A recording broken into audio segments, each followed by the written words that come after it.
Ladies and gentlemen, welcome back to the channel, and welcome to this week's episode of Dear Nero, the normally weekly Q&A here in the channel where subscribers send in questions, and I answer them. This week we're bringing my brother back on because it's a lot more fun to dual call these videos. They typically go a lot longer when he's here, typically a lot more banter, a lot more fun.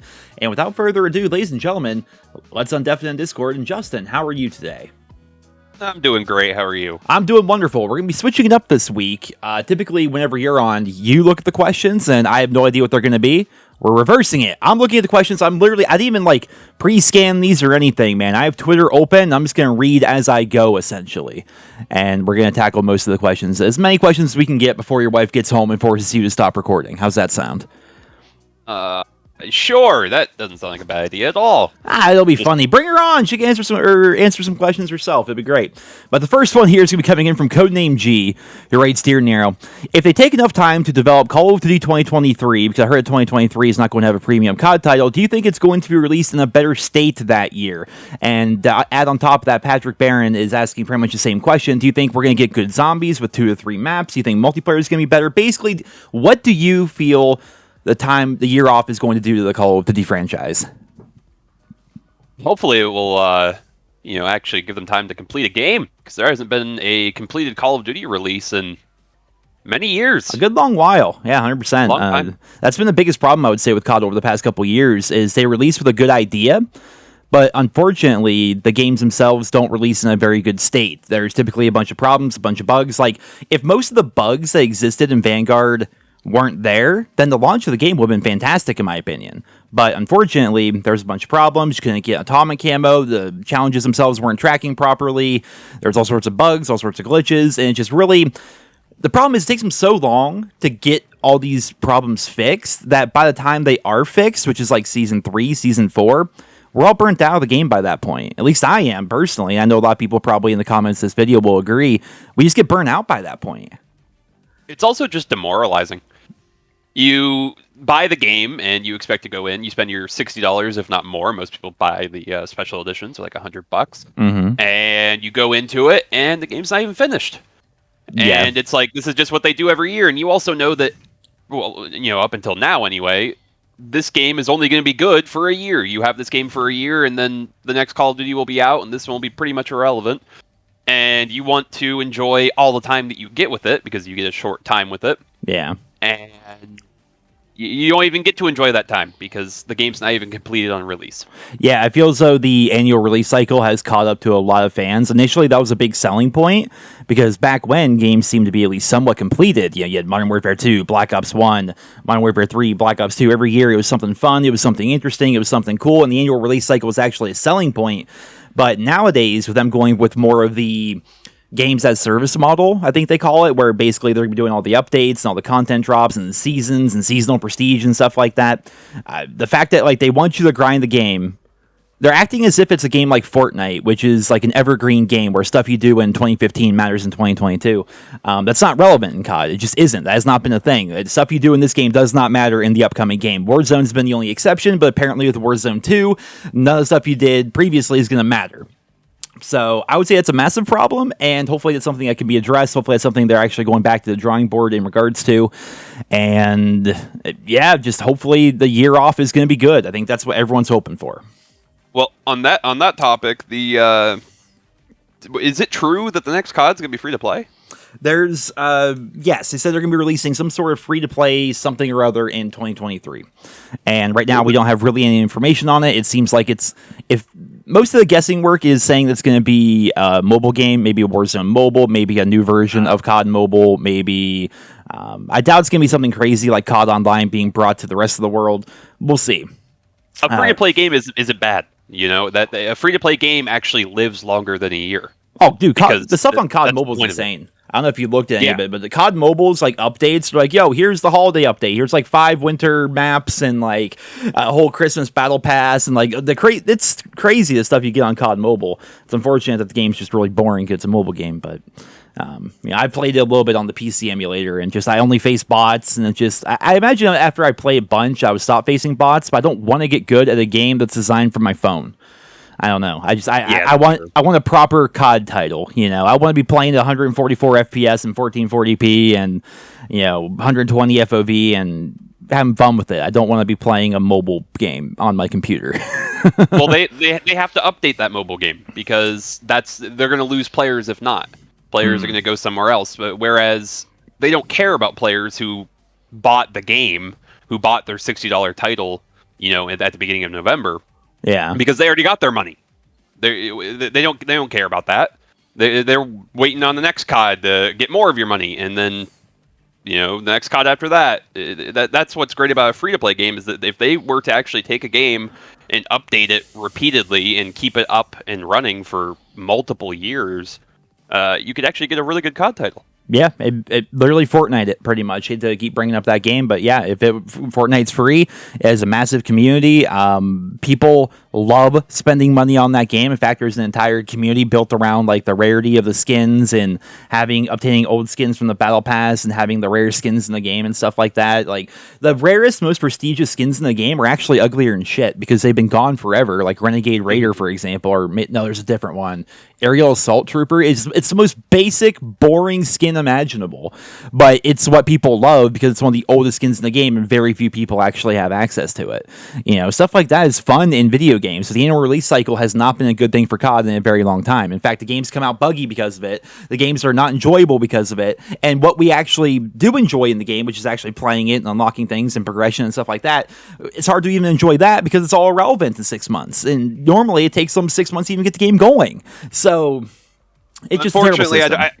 I don't really have a lot of hope for it either because I feel like they tried to do the whole free-to-play system with Warzone, and Warzone's not doing very well. Mm-hmm. So maybe they're just not good developers at the end of the day. Who knows? Man. All right, we're just going to jump to the next question here from Sean. Different Sean than what you're thinking of. This is Twitter Sean, who writes, Dear Nero and Brother, what is one game you wish you could forget so you could experience it again all over? Fallout 4. You're not allowed to choose the same one as me, but yeah. I knew that was going to be your answer. That's why I said it. We've been talking about it a lot, but I've been thinking even more about the prospect of Fallout 5, and I honestly think that when Fallout 5 comes out, I'm going to RP walk everywhere. I'm not even going to sprint. I think I'm going to go so slow with that game. I'm going to like shut off like everything in the world for like 2 weeks, and then just play through that game so slow. Because I love the Fallout universe. I love the Fallout games. I love the Fallout lore. I love everything about Fallout, and I want to go very slow and experience everything in that game. And if I could go back, think about like rebooting a game like Fallout 4. Sure, you're going to find new things every now and then, but the problem is like I've seen so much of it before, especially the intro and up until Diamond City and stuff like that. I've seen it all a million times, and so to even get to that point is frustrating. And yeah, the Fallout games for sure, which is kind of fun. I remember people saying, did I save the image? It'd be so funny if I saved it. If not, I can just give you the general gist of it. But essentially, it's like people don't want single-player games anymore. Have you heard about this? No. People don't want single-player games anymore. That's a picture of Battlefield 2042 that on Steam has 1,600 people playing it. And then Elden Ring, which has 569,000 people playing it at the same time. Elden Ring, 569,000. Battlefield 2042, 1.6 thousand. And to be fair, Elden Ring is multiplayer. That's true, but the idea here is mostly single player, and the idea here is people do want really good, enjoyable single player games. It's just that a lot of RPGs, people are typically or studios are not really making those as much anymore. And it would be fantastic if they went back to that for sure. Because that's the fun stuff. I mean, that's the stuff you really get immersed in. If you talk about, I think you were saying the one night, if you ask anyone their favorite game, typically they're going to pick a random single player game that really had like an impact on them or a game they really enjoyed playing through, as compared to saying like, Black Ops 2 is my favorite game of all time. Yeah, nobody's like, oh yeah, Call of Duty is my favorite game of all time. They're always like, oh, well, it's either something nostalgic for them, like, oh, Super Mario, or it's a really good single-player game, like an RPG game that they picked. Yeah, they're going to pick a Skyrim, an Elden Ring, a Dark Souls, a Wolfenstein, something. Typically people, like, when it comes to, like, your actual, like, favorite experiences, typically they're in single-player, which is interesting. One of these days we'll get Elden Ring, but I think we're so invested in Lost Ark, and the new Borderlands is coming out this month, and the new wrestling game's coming out this month, and of course COD's still out, and it's too much to play right now, personally. Kind of ridiculous. It'll go on sale. All right, so we're gonna move on here to the next question, which is, I guess that's a Fallout question. Do we, no, we'll jump right into it. What are your top 5 creatures / enemies that you dislike in Fallout, Justin? This is a Fallout question specifically? Yeah, it's from Grizzly, who's usually in Twitch chat, but it's kind of, I don't know. It's hard to say. I'll lead you with this. My least favorite creature in Fallout ever is the Red Scorpion, 100%. Because they're jump scares built into the game. That's what they are. You're just walking along with a sudden, this giant fucking scorpion jumps out of the ground at you that you can barely kill. Because I typically play like a very low endurance, like high damage, like glass cannon sniper style character. You know, I'm not ready for like melee combat or shit like that. So. You're also immersed more. You're immersed more when you're playing a sneaky sniper because you're always walking around like crouching and you're like really into your game and you're like, I gotta sneak up on these enemies. Yep. And then boom. Yeah, I'm literally creeping. I'm creeping through South Boston. Just like I hear some raiders literally in the building next to me. I'm walking along a building. They're on the inside talking about the chems and all that. And you can hear the super mutants down the road. You hear the creaking and the ambience and the music and everything happening in Fallout. I don't even use my radio when I'm walking through town and stuff because I want to make sure I'm as immersed as possible. I get super into these games. Then I know where fucking jump scare comes out and he's like, I'm a red scorpion, pinch, pinch, sting, sting. And I'm like, no, dude, it scares the shit out of me and I hate it. So I'll give you that as my number 1. Number 2 would be those giant lobsters that hide inside, or was it? No, the big crabs or whatever that hide inside the. Help me out here. The buses or the dumpster trucks? Yeah, they hide inside the lobster trucks. What's the name of that DLC? The one on the island? Far Harbor. There you go. Yeah, those giant crustacean things that hide inside the buses. You think it's just a bus, all of a sudden, blah, jump scare. Fuck jump scares. I hate them. So yeah, those are my top 2. I'm not even going to do top 5. What about you? Yeah, same thing, except also with Mirelurks, just in general, which are just the smaller version of that. They are creepy when they're running at you with their pinches and their noises. They're noises. And that's like, another thing. No, I don't like that. I hear the red scorpion noises in my dreams. I'm just like walking along shows, like the little sound of their feet touching the ground as they're coming at you. Oh, I fucking hate them. They make my skin crawl. The Mirelurks, you can like hear their feet like hitting the ground, like their wet, soggy feet. No, I don't like that. All right, next question is coming in from Juno. Do you watch YouTube, listen to music, or listen to podcasts while playing games?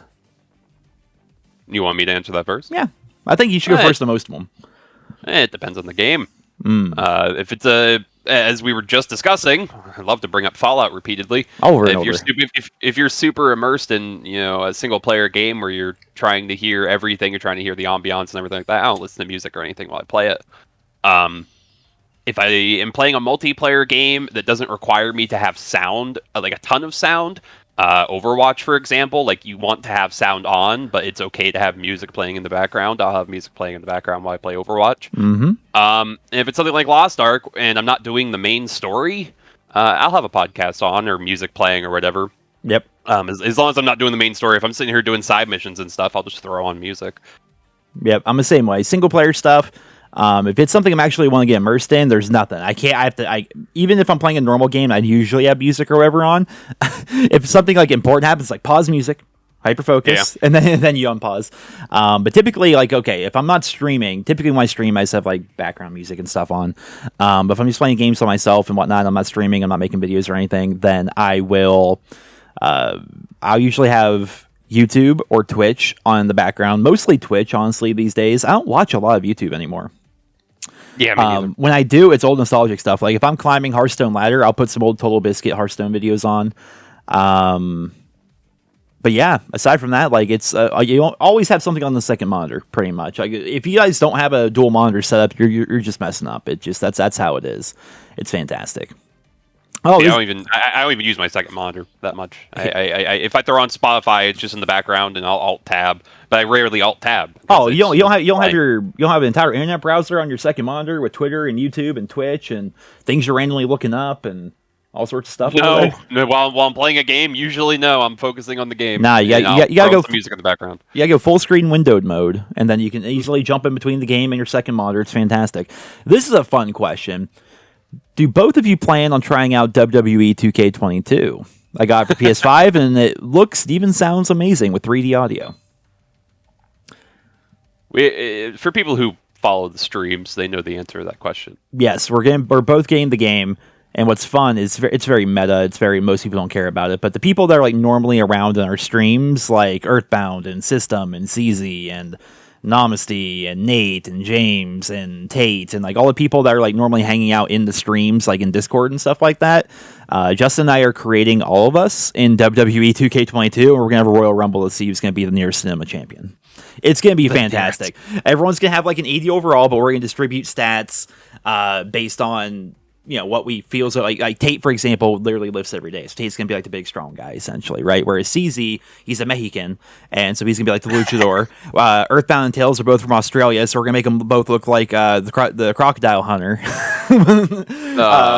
It's gonna be great. It's gonna be great. Nate's gonna do some planking related stuff. That's gonna be something to do with his finisher. It's gonna be great. It's gonna be fantastic. It might take a while though. That's the problem, right? The game comes out in a couple days. It's gonna take a while for us to make those characters. It's not gonna be like we're gonna be able to. That's the fun though. I know, but I'm just saying, like, this is the kind of thing where people are probably gonna be expecting it like that night or something. Like, it's probably gonna take a couple nights just to make all the characters.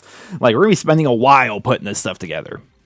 So yeah, but you'll be streaming the making of the characters, I assume. I was wondering that, but then again, part of me thinks like having no one see what the character looks like and then having it be like a big reveal sounds more fun. I don't know. That's true. We shall see, but yeah, we both grew up watching wrestling in the 90s, the Attitude Era. My name Nero comes from Jeff Hardy. That's his middle name. Not really into wrestling much anymore.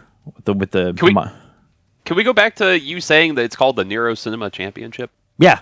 I don't remember agreeing to that. Oh yeah, we're gonna have a custom NerosCinema Championship belt and everything. Yeah. Is it going to have the N on the front of it? If I can make it, yeah, but chances are I'm not going to be able to do lobster fonts, so I guess we'll see. I don't want to win. I don't want that belt. You got to be the champion of the Twitch channel, Justin. It's going to be fantastic. I can't wait. Next question here coming in from Henry. What is you and your brother's favorite food? Go first while I think. It's tough, right? So mine is like a shepherd's pie, pretty much, which is like ground beef, mashed potatoes, corn, green beans, sometimes ketchup, cheese, all sorts of stuff like in a casserole almost, if that makes any sense. That's definitely my favorite food of all time, 100%. My mom used to make it all the time growing up. She still makes it every now and then as we're adults and we all go have dinner at her house. Love it. Fantastic. Favorite food. Some people are really weird about food. Like, some people hate when their food touches other food. Like, so help me if my peas touch my mashed potatoes. I'm the opposite. Just fucking mix it all together. And it doesn't bother me unless it's sauce. Like if my ketchup touches, we had quesadillas the other day, and we also just had tater tots because that's just something we had. We had tater tots, and we're like, all right, I'll just throw that on the side. And I put ketchup on the side of my plate for my tater tots, and my quesadilla touched my ketchup, and I'm like, that's a little. That kind of bothered me a little bit. Oh, normally stuff like that doesn't bother me, but like ketchup on a quesadilla is just wrong. Yeah, you poor thing. I don't know how you... Frankly, I'm happy you're still with us, because that sounds traumatic. What would you say overall is your favorite food, though? That's such a difficult question. It's like asking me my favorite movie, because there's so many good movies out there. And unlike Joe, I actually... Yeah, stop it. I actually enjoy food, unlike Joe. So that's difficult for me. That changes daily and depends on what I want that day. But I guess overall, lasagna would probably be my number one, if I had to say. It's so overrated, but all right, I'll accept it. Lasagna is not overrated. What? It's not great. Next question's from John Doe, major Spider-Man fan, right there in his title. Should I buy Vanguard? No. No. All right, next question. Let's see here. I had a good one saved. There we go. From the lovely Miss Courtney. What are the weirdest dreams you've ever had? That's a tough one. It's blindsiding you. Listen to the radio silence here. He has no idea. He's like, oh. I don't remember a lot of my dreams. Oh, I can. I have very deep, very vivid dreams. Actually, coming up, we used to do the health update, personal update kind of thing. Now it's just normal life, so I don't really do it as much anymore. But we are 169, funny number, days sober. And as a result, when you're drinking a bunch, you your brain, you don't dream really when you're drinking a bunch, which is why people that are like super heavy alcoholics, they start to hallucinate. It's because something about the chemicals in your brain, to my understanding, they will force you to like dream even while you're awake, and that's where the hallucinations come from. But since I haven't drank in how long, I have very deep, very vivid dreams. And the other day, I had a dream that at our local football field, there was a space station.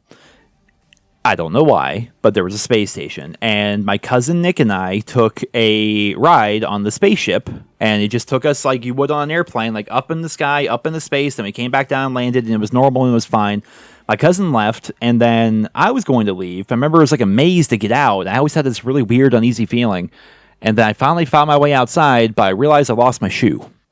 And so I spend all this time trying to get my shoe back, but meanwhile I go back in and it's like a house of horrors inside this like space station place where these guys are just all torturing people and killing people and everything's crazy and it makes no sense and it's confusing. And I keep running into the main serial killer guy. I'm like, oh, I forgot my shoe. I don't know where it is. And he's I like, just forgot my shoe. Don't kill me. and he was always cool about it. He's like, oh, that's fine. And he just goes back to like walking into the next building or whatever.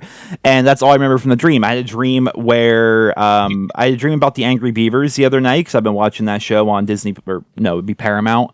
Watching old like 90s nostalgia stuff that I used to watch growing up. And it was Angry Beavers, but it was real life. And it was really weird. And I was with them and we were trapped underneath a beaver dam. And there wasn't a whole lot of, it was like a very claustrophobic style dream. It was weird. I told you guys in Discord and streamed the one time. I have lots of dreams. Mostly all of my dreams almost take place in our childhood home or in my elementary school.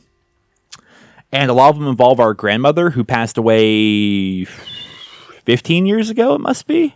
Something like that. Yeah. Actually, it's coming right up. She died on St. Patrick's Day, so that's the thing. If not more than 15. Yeah, something like that. And a lot of the dreams, she's still alive.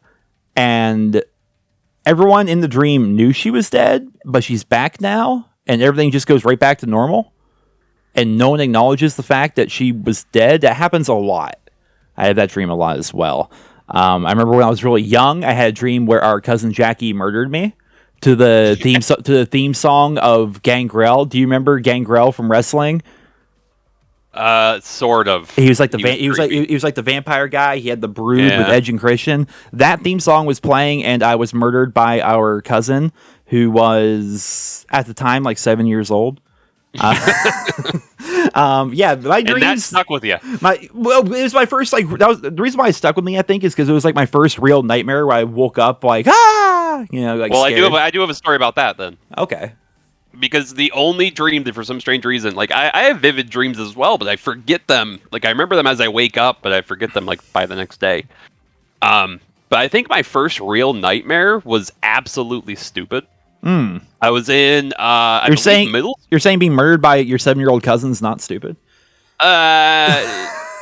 Little girls are creepy. Anyway, I don't know if I had like just recently watched Friday the 13th or what it was, but I was in my middle school, and I believe I was still in middle school at the time, and I was in the gym. And one of the things that we always had to do for gym in middle school was you just had to run laps. It's a pretty normal thing for, I think, most schools. So you had to run full laps around the gym. You weren't allowed to cross this red line because that would be cheating. You had to go the full square. You couldn't cut corners. Yeah. And during this dream, we were in the gym, me and like a couple other people. I don't remember who was there, to be honest, at this point. But me and a couple other people were there, and we were just doing our laps. We were just walking. And Jason shows up. Jason Voorhees shows up with a machete and all and starts following us. And I'm like, oh no, we need to get away from Jason. Is he walking? Yeah, he's walking. Okay. And then he starts running. Oh. And we, for whatever reason, because like I could not control what was happening in the dream, we would not cross the red line, and we just did laps in the gym while Jason chased us. Would Jason cross the red line, or was he? No. He also didn't cross the red line. There was. So nobody was allowed to cross the red line, not even Jason. So we just ran circles, ran squares, and in the gym, running away from Jason. And I remember being absolutely terrified because it felt real. It was like it was super real feeling. But I also could not figure out why we couldn't just like walk away. All right, so these are recurring dreams that I have, and I feel as though a lot of people have them. This is human nature, and there's actually a bit of science behind it. So we all have dreams where we're being chased. And that feeling of being chased is so real, and you wake up just kind of stressed out. It kind of sucks. Have you ever had a dream where you went to punch somebody, but your punch is like it's like the slow motion, super weakest punch imaginable? No. You've never had that? No, because unfortunately I've had multiple dreams where I punch and I get woken up because I punch in real life. I've punched my wall multiple times, and there was one time where I actually, unfortunately, I punched my wife. Domestic abuse, and you're blaming it on a dream. I don't think it's gonna hold up in court. I was literally in the middle of a dream, and I was like angry at somebody. I was fighting somebody. I was pissed off, and I just punched. And I woke up, and she was like, "Ow!" And I realized that I had punched my wife. That's not going to hold up in court. I hope you're aware. Felt horrible. This was like a year. I think it was a couple of years ago. It's not going to. Well, yeah. Well, during the divorce proceedings, which inevitably are going to be happening, they're going to bring up these quote unquote punching dreams that he has, where he just goes into a punching frenzy on me. It happened. It's happened a couple times where I'll kick or something like that, and she'll be like, "What are you doing? Stop!" And like it's just annoying. But there was one time where I just very specifically accidentally just straight out. I remember doing it because I remember in the dream I really hated whoever it was that I was trying to punch. I don't remember who it was at this point, but I really wanted to punch them, and I did. And I woke up and I had punched my wife in my sleep. Again, and it wasn't like in her face or anything. I'm pretty sure I like punched her in the arm, but it's not going to hold up in court, and hopefully you didn't leave a bruise. But so the science behind that, apparently, because I guess you don't have it, I do. I feel so a lot of people do. Is you go to punch or something like that, and you're moving super slow, and your punch doesn't actually do anything. Is because your body's trying to like recreate that motion while you're asleep, but you're asleep. You're not moving. You're not really doing anything. And so like you don't actually have any strength, but your body's trying to make that strength in your dream because your brain thinks it's real. And the same is also true if you ever tried to shoot a gun in your dream, but the trigger is so damn heavy, you're like squeezing the trigger as hard as you possibly can, but you cannot actually fire the gun. No. Really? I have that dream a lot. Maybe I'm just strong enough to make my dreams reality, because when I'm punching something in my dream, I punch something in real life, apparently. When I pull a trigger in my dream, I shoot a gun in real life. It just happens. No, wait a minute. All right, next question coming in from some random name and numbers feet picks. What a name. Nice. Have you played the Wolfenstein games in the Machine Games timeline? So Wolfenstein The New Order and the most recent Wolfenstein Young Blood. Young Blood. Give me 2 seconds to look at Steam real quick, because I did play a couple Wolfenstein games. I think you played New Order. I have not. This is like a question for you. I've never played any of these. Blood? Yeah, Wolfenstein New Order and Wolfenstein Young Blood is what the question says. I have played Wolfenstein The New Order and Wolfenstein The Old Blood. Maybe he meant Old Blood, because Young Blood's not showing up at all. Well, those are the two games I have in my Steam library. Okay. Old Blood and New Order, and I don't remember which one came first. Well, Wolfenstein Young Blood has a 69% Metacritic rating, and it came out in 2019. Yeah, I played Old Blood and New Order. I must have played Old Blood first, because I'm sure I Googled it, like, which one should I play first? Yeah. And that's the one I played first. It's on Bethesda net.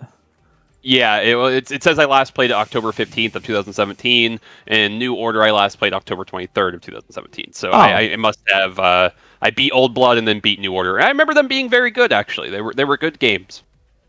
I'm looking at some images of it right now. It doesn't look amazing to me, but I don't know. I have no context for this. It looks like Titanfall, the Young Blood game anyway. Like the guns look like Titanfall. Everyone's a robot, kind of. There's Nazis. It's basically the future if Hitler had won. Is kind of the whole point of it, and the whole game is about just killing Nazis. It's great. It's very therapeutic. Yeah, you shoot Nazis. Next question is going to be coming in from Blame Truth, who writes, Dear Nero, what are we going to do until the next Call of Duty releases, because this shit sucks? I don't fucking know. Look at my uploads of my channel. They have gone down. Like the number of uploads has dropped significantly because I don't know what videos to make. Like I'm gonna have to do nothing but like nostalgic videos. I'm about to go back and like do a retrospective review of Black Ops 4 and re-rank the specialists from worst to best. Like I don't know what to do when it comes to COD updates and stuff. Because one, there are no updates. There's no news. There's nothing interesting really happening. News, there's like 2 news articles like a month for CODs. There's not even like news to cover really. The games themselves are fucking boring and horrible to play. Like I don't want to play Vanguard because I'm so burnt out on it. And I know it's not going to be any different when I go back. And it's like, yo, the only thing to do in this game is go for atomic camo, even though that's irrelevant in a couple of months. So go enjoy your long shots, idiot. It's like, I don't want to do it. I don't want to fucking do it. It's not fun, but also not working towards anything is also not fun. Like just playing the game and be like, oh boy, look at me. I got 40 kills in domination. Wow. That's not really interesting either anymore. Like you need to, the game sucks. Can we just like fast forward time? The game, so there's a lot to do when there isn't COD. Unfortunately, not for YouTubers who are COD specific YouTubers like Blame Truth and NerosCinema. For you guys, it's a really shitty time, but for people who don't live off of Call of Duty like myself, it's perfectly fine because there's lots of there's a bunch of decent games out, or games that we're looking forward to. As we mentioned earlier, WWE 2K22. The new Pokemon games are coming out closer to the end of the year. I still haven't played Pokemon Arceus. Tiny Tina's Wonderlands that everyone seems to forget is even coming out. Yeah, Tiny Tina's Wonderlands is coming out. There's lots of decent stuff, or stuff that we hope is going to be decent. Yeah. Coming out soon, and that I have no problem with that. But for you guys, it just sounds like you're not going to have money for another year. It's fine. Yeah, it's fine. Actually, the way I look at it, and some I have to remind myself is, while YouTube and stuff is a dream job and everything is fantastic a lot of the time, sometimes it sucks like right now. But for a lot of people, their job sucks 24/7. So, I'd rather have my job be having to play and cover a shitty COD title versus, I don't know, handle the Anderson account down at the fucking accounting firm. It's that damn Anderson account. So that makes sense. Yeah, I mean, there's worse jobs out there, I suppose. All right, scrolling through here, looking for some different questions. What change just came in 13 minutes ago? What change in the game mechanics would you make for Modern Warfare 2 to be good for both casuals as well as COD veterans? So the upcoming Call of Duty Roman numeral 2, or Modern Warfare Roman numeral 2, what game mechanics changes would you make to make it better for casuals as well as COD veterans? Well, first off, I think I'd stop trying to cater to the casual fan in general, because that's a catch-22. You can't do both. Yeah. I feel so you cater to the actual like fan base that's there, and then more people can like jump on the bandwagon because of how good the game is, instead of basically trying to like cater to the lowest common denominator, where it's like, here's a game with a bunch of doors and a fraction of a second time to kill and like all this other stuff that just makes the game not fun for anybody, essentially. And it's true when you look at COD going down year after year after year after year. Once they started, like, they went from a game like Black Ops 4, which was fucking goated, top 3 COD of all time in my opinion, to a game like Modern Warfare 2019, which did do well sales-wise. That's because of the name. And then after that, just whoop, everything has dropped down. Literally, you can just watch the graph just straight down ever since they went to Modern Warfare 2019. Catering to the lowest common denominator is not working. It is pushing away your hardcore player base, and these new people you're bringing on, they weren't going to be fans to begin with. That's like taking a franchise like, I'm just going to make something up, the Friday the 13th franchise, and finally releasing a new movie because the lawsuit's over or whatever, and being like, you know what, this is not about like being a slasher, iconic Jason Voorhees movie. This is more of a woke piece about the war in the Ukraine. And it's like, no, who are you making this movie for? You have a core. You have a core. Yeah, you have a core audience. You have a core fan base. They expect what they expect. They know what they expect from the franchise and what they want from the franchise. They're gonna go to every movie. They're gonna buy every game. They're gonna do everything they can with that franchise. They love it. They adore it, and more fans are gonna come as a result of that. Whereas instead, you're basically pushing all those hardcore loyal fans to the side and trying to bring in these new people that don't give a shit about your movie or your game or whatever in the first place. And they're already not invested, therefore they're not going to spend a bunch of money on the game. Like, you're not going to just get into a brand new game franchise, go, bam, I can't wait to just drop $100 on microtransactions. Whereas someone's been playing the game franchise for 15 years, maybe they would be more inclined to drop some money on the Scream skin and the Texas Chainsaw Massacre skin or the fucking anime woofu or uwu skins or whatever. Like, the invested. Now, I'm not going to argue with you on this, but I'm going to argue with you on this. Okay. You know more about it than I do. Haven't their yearly sales been up the past few years ever since they started catering to the lowest common denominator? I would have to look at it. I think it's been fluctuating quite a bit, but that's microtransaction sales in Warzone, which is pretty much can be the explanation for that. When it comes to individual COD sales, they've been plummeting every single year, with Vanguard being by far the worst one since like 2007. That I did not know. I thought Vanguard did well in the US and actually just didn't do well at all in like Europe. It did horrible in Europe, and it's not doing great in the United States. It's still like one of the best selling games every year, but the actual money they were making, if I recall correctly, is super low. I'd have to go back and look. This is all just off of memory, but I'm pretty sure it was for 2021. I think the number one game for a while was Cold War, and then Vanguard number 2. And I think Vanguard may have actually taken it over at the very end, but I can't quite remember. But despite being like the best selling game, like the actual like profits are like way down. So they are the best. So it seems like the games industry as a whole might be down from that information, but I'm not 100% sure. I feel as though most of the money and the success from COD does come from Warzone, and they also, when they do their investor reports, they do it as Activision Blizzard King, so that counts all of Activision, all of Blizzard, and then King, who does Candy Crush, and probably some other stuff as well. I don't know. So I'd have to really like do a deep dive on the numbers, I suppose, and I read a bunch of articles. But I'm pretty positive, while money is fluctuating because of microtransactions and Warzone and stuff like that, the actual individual COD games themselves, like Modern Warfare, Cold War, Vanguard, I'm pretty sure just straight down, perfect slide, very noticeable trend. I think I'd have to look into it. Yeah, that sucks. And it's because they're catering. Even if you are making more money, you are losing the player base of people who actually cared about your game and like the original idea. It's not sustainable. A great example here, my Twitch channel, right? I get like less than 10 viewers now because I've been streaming nothing but Lost Ark for an entire month. That's not what people come to expect from NerosCinema. NerosCinema, they want to watch COD, right? Yeah. And then out of nowhere, I'm like, I'm going to start streaming Lost Ark because it's a fun game. That's a game I want to be playing. And viewers go from like on average like 100-ish viewers on Twitch every day to about 10 or less. And that's because I'm literally doing what I'm describing, which is like switching off and like doing what the fans don't want, which is fine. I mean, some people like watching the Lost Ark stuff. Some people watch whatever. They show up to whatever stream, and some people are like, oh, I'll watch mini streams COD because I'm interested in COD and I don't really want to hear about this other game, you know. And what COD is doing is they're doing exactly that. They're trying to cater the game to this whole new audience for some reason, and it just doesn't make any sense. It hasn't made sense in a long time. So let's continue on down here. We still got about 15 minutes or so, I'd say. Opinions on the free-to-play Call of Duty title, multiplayer or zombies? That's a tough one. We don't know much about a free-to-play game, but like we discussed at the very beginning of the video, it seems like it could be a very good idea if implemented correctly. Yeah, pretty much. That's pretty much all there is to say about it. Free-to-play games we've already proven that free-to-play games can be sustainable thanks to Fortnite and games like that, and COD Mobile has proven that it can be sustainable if you keep updating it and you actually care about the player base.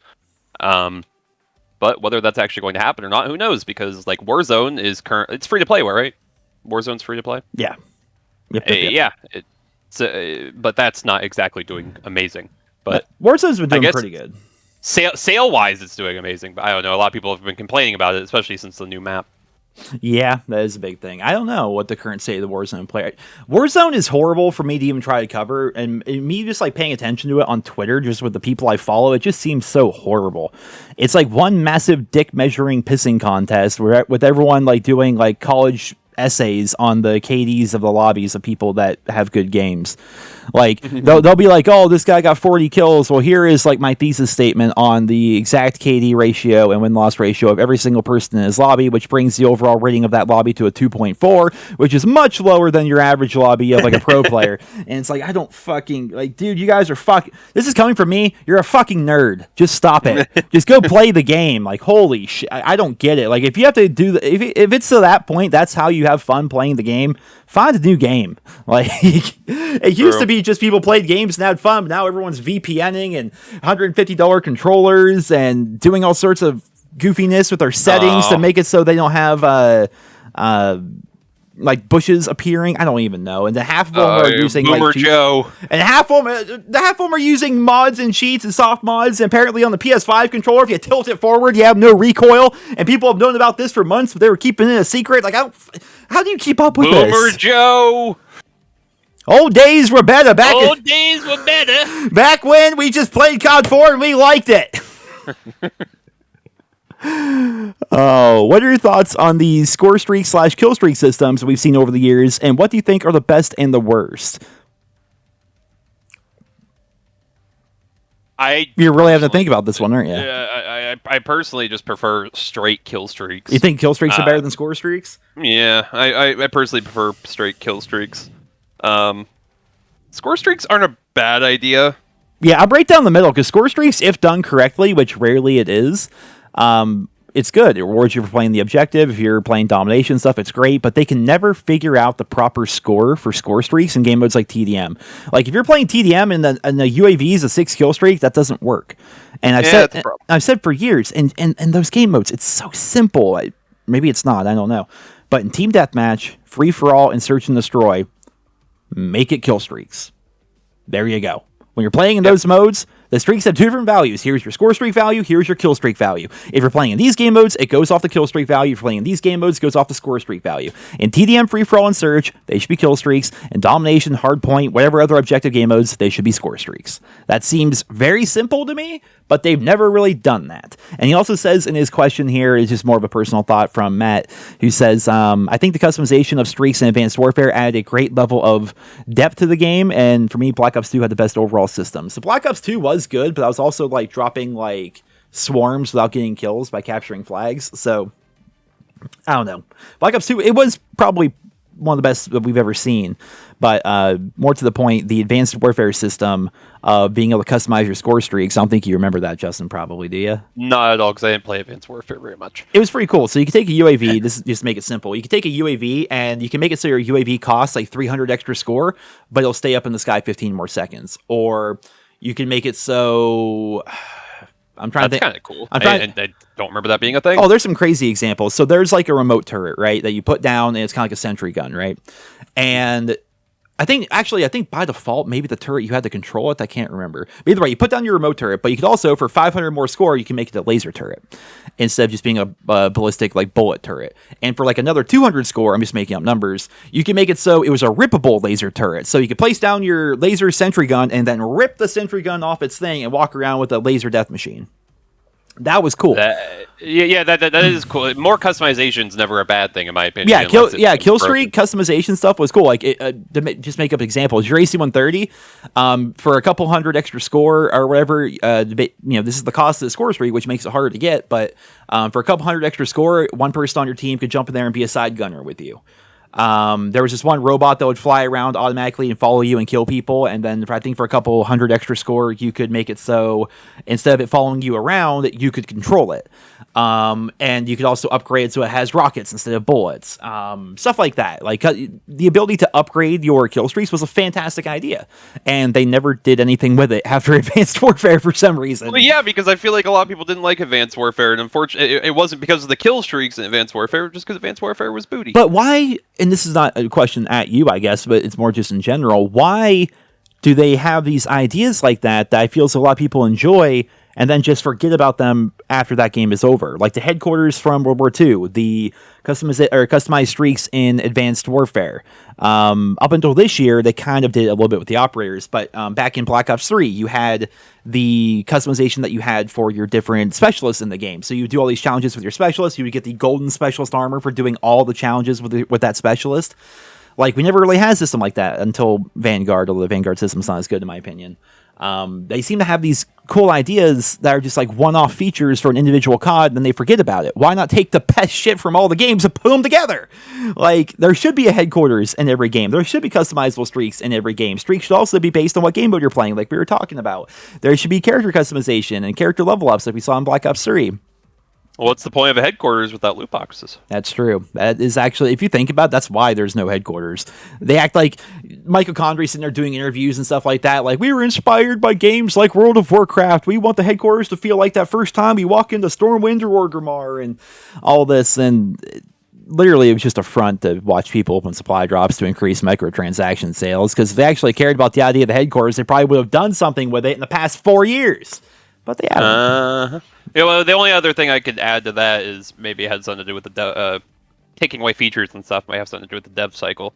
Infinity Ward might throw a feature in there, and then Treyarch takes over the next year, and they don't want to use that feature because they're already working. Yeah, they're already working. Yeah, they're already working on another game. Yeah, they share stuff, like they share code and all that, and that stuff's fine. But, you know, if they're working on I don't know, maybe it would require them to super early on, like if Sledgehammer's like, we're making this headquarters thing. Let's see, World War II. What the hell came after World War II? Black Ops 4, right?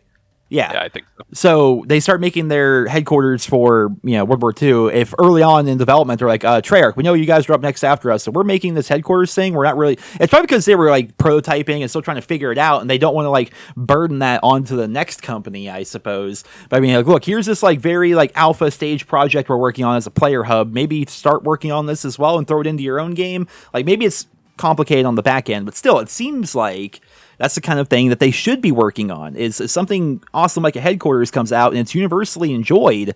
I mean, partway through the World War II life cycle, they made it so you could do everything from the menus. You had no actual reason to go into the headquarters because you could talk to Major Howard, you could talk to the Thickmaster, you could talk to everyone from the menus. You didn't have to go in the headquarters after maybe 6 months in, whatever it was, when they added an update.